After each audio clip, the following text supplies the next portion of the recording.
এই দেখুন গরম তেল হয়ে গেছে, তাতে আমি একটু পাঁচফোড়ন দিয়ে দিলাম।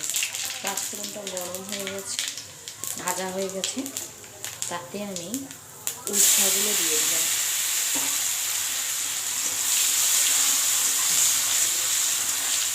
উচ্ছেগুলো ভাজা হয়ে গেছে, এবার আমি আলুগুলো দিয়ে দিলাম। আলুগুলো এই দেখুন ভেজে নিচ্ছি আলুগুলোকে।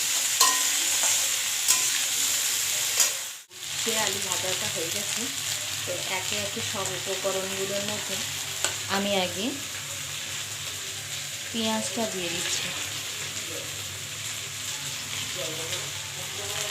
আর কাঁচা লঙ্কাগুলো দিয়ে দিলাম। দিয়ে এবার একটু ভেজে নিচ্ছি।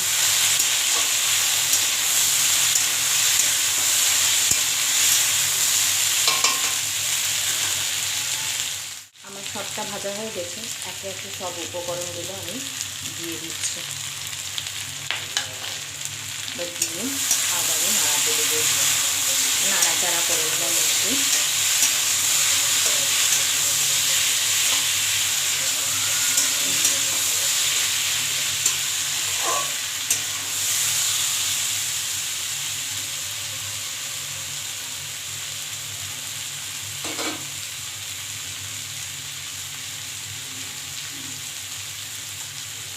এবার একটু জল দিয়ে দিন।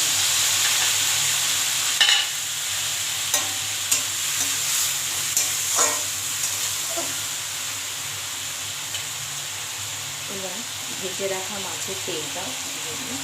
এবার আমি জলটা দিয়ে দিলাম। এবার দেখুন তিতাটা ফুটছে।